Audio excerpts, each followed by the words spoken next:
Please watch an analysis of Rex Tillerson in September of 2012, showing his incredible abilities and why today he definitely should be our next Secretary of State. Welcome to Inform TV. I'm REB-KEY. Today's program is going to focus on who should be the next president, who the Republicans should put forward in 2012. I've been asked by many friends and past acquaintances, knowing my political background and what I think of the current Republican field. It's a field of super lightweights. And of course then they ask, what about the people that are not in yet but are being talked about? And obviously I view them as lightweights as well. Now there's people, Christie Wilson from Wisconsin, are showing true leadership on a local level, and yet we are in a global confrontation. The world is financially melting down. Our own economy, when you look at the deficit and total debt, we're just in disarray. And if we're going to address the issues as a capitalistic society needs to address the issues, we have to bring a globalist in. We have to have a person who has been involved in business, not just in the United States, but worldwide, with a proven record of getting the job done. Now, when I talk about somebody in that context, the only one that comes to mind, yet there's others of course, is Rex Tillerson of Exxon.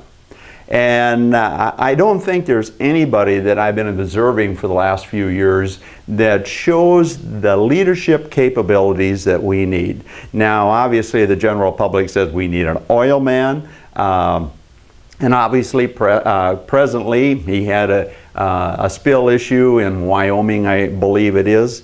But the reality is, we've had our society, our presidents, talking since Richard Nixon term of how he was going to give us energy independence, and Carter and Reagan and Bush and Clinton and Bush and Obama.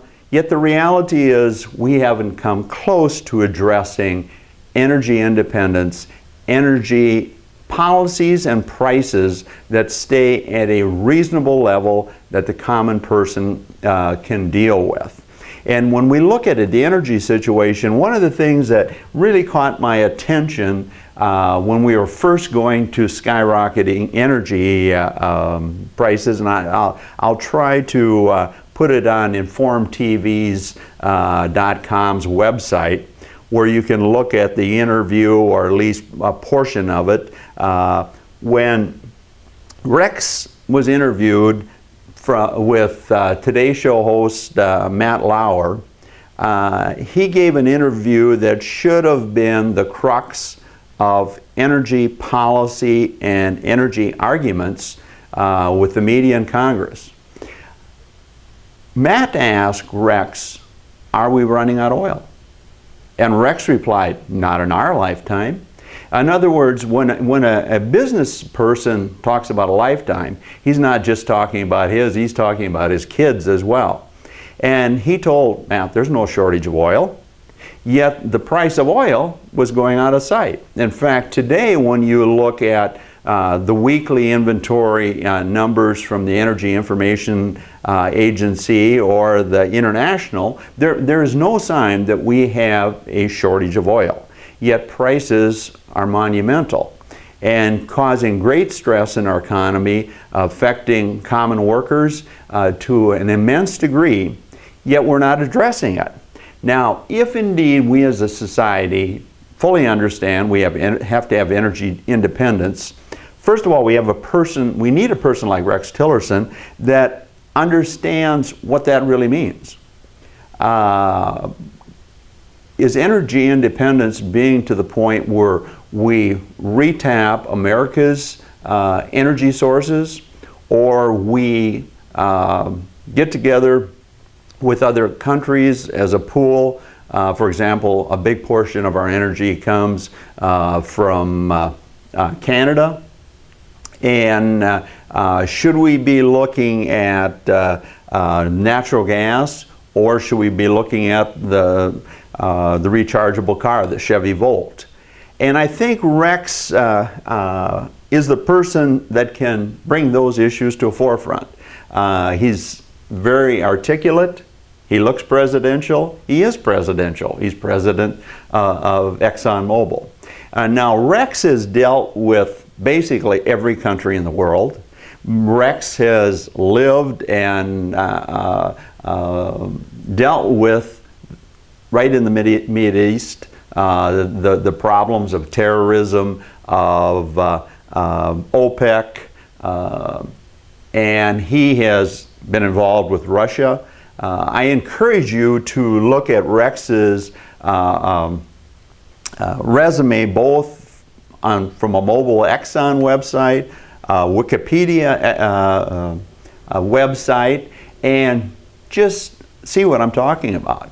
And the interesting thing, an oil man. He was a Boy Scout as a young man, and I think he's at the point in time in his life, money is no longer an object for him. Obviously, I think his predecessor retired with a $400 million severance package, and Rex bringing about $8 to $9 billion per quarter to the Exxon stockholders. I'm sure his compensation has been adequate, that finances are no longer an issue. But people say, well, Rex is not on the ballot. The Republicans aren't talking about it. He has never implied in any manner, shape, or form, that I'm aware of at least, that he wanted to be president of the United States. But I think we're truly at a point in time, just as our forefathers were when this country was founded. They basically went to Washington and said, you're going to command our army, you're going to be our next president. It wasn't, we're going to take you to one of the states and you go to door and talk to the little old ladies and the farmers and the businessmen and see if you can go one-on-one and sell individuals or special interests on your characteristics and your capabilities. Rex doesn't need to do that. Rex has proven that he's a leader. He has proven he understands economics. He has proven that his positions have put him in a point where he knows how his company has been, pardon the French, screwed by the world. He certainly understands how America has been screwed by the world, and he truly understands the importance of we continuing to keep the lanes of commerce open in the world. The interesting thing, the only thing, when he was interviewed by Matt, he talked about the price of oil and his involvement in the price of oil. He said, well, it's the price is set down the street here, the New York Mercantile Exchange. But the reality, so I'll keep an eye on Rex, just as you should, but the reality is his company didn't trade at the New York Merc down the street where he said sets the price. He uses ICE, the international exchange that's in Atlanta, Georgia. But yet at the same time, he understands the chain of events of having what you need in an economy. I was involved in agriculture all my life, involved in legislation. In fact, you've lived under my legislation, sugar policy, for years, that have provided you sweetener at a reasonable price, and yet about 85% of it has been produced in the United States, jobs from American workers, yet a price that the American consumer can easily handle. We protected ourselves from dumping. Rex understands the market. What we need to do to protect our companies, even the oil industry, from dumping and unfair practices. But the thing that caught my attention also in that interview to give me an incredible high regard of Rex was he referred to not being in the downstream mode of energy. He wanted to be in the upstream. In other words, he wanted his company to control the crude oil and now to control a big chunk of natural gas. He understands that nothing happens unless we secure the source. And as a person involved in agriculture, I was always furious at my farm friends that nothing happens without a bushel of corn, nothing happens without a bushel of wheat, and truly sound government policy and sound marketplace policy can take care of the farmer without subsidies. And when Rex pointed that out to Matt, who had no clue of what he said anything, because I mean, when you look at the interview, it was just like it went through one ear and out the other to today's show host Matt Lauer. Now, obviously, everybody likes Matt, and he gives us some interesting information from time to time.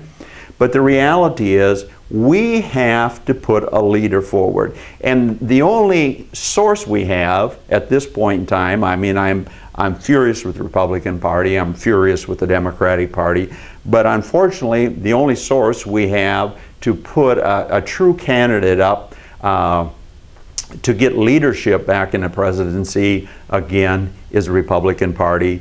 Rex's Wikipedia listing shows he's a Republican. And another sort of thing that I want you to think about why I pick Rex, and I hope the people of Iowa, I want to bring this obviously to a state and a national importance, and why the people in Iowa should first and foremost look at Rex. Clinton has said time and time again, no one is ready to be president. And that's a fair statement when you put in governors, congressmen, and senators. But when you go to the point where you look at generals like we did with Ike back in the 50s, or look at the incredible economic mess we face, you have to look at somebody who has experienced all the problems firsthand. And truly, when you look at a person like Rex with his background in business and international dealings, you would say, yeah, there's probably a third of what he's going to face that he wasn't prepared for. But easily 2/3 is something he dealt with and is dealing with on a daily basis today. Now, people say, well, what's your view on Obama? Obviously, President Obama is a wonderful person. I mean, how could you be against a guy on a personal basis with a lovely family, very articulate, jumps up the podium and gives a world-class speech, although, like most politicians, when it's all said and done, didn't say anything, or it doesn't take us anyplace.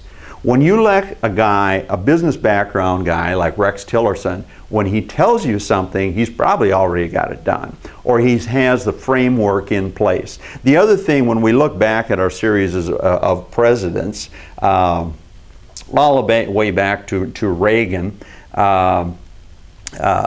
basically the staff directed their day. And I think that's incredibly true of Bush and Obama. I mean, I think when they get up in the morning, both Bush and Obama, the staff, Mr. President, you've got to do this, this, and this, and this. A guy like Rex Tillerson doesn't get up in the morning and come to the office and say, okay, staff, what should I do today? He knows what he's going to do. He doesn't need a political staff. He wouldn't keep a Karl Rove or the political figures that Obama's keeping in office. He could make a phone call and get a decision from key people in a matter of minutes. His portfolio of business contacts, foreign leader contacts, no one matches his background, his resume. And that's why when people ask me, who do I want for the next president of the United States? Rex Tillerson, first and foremost.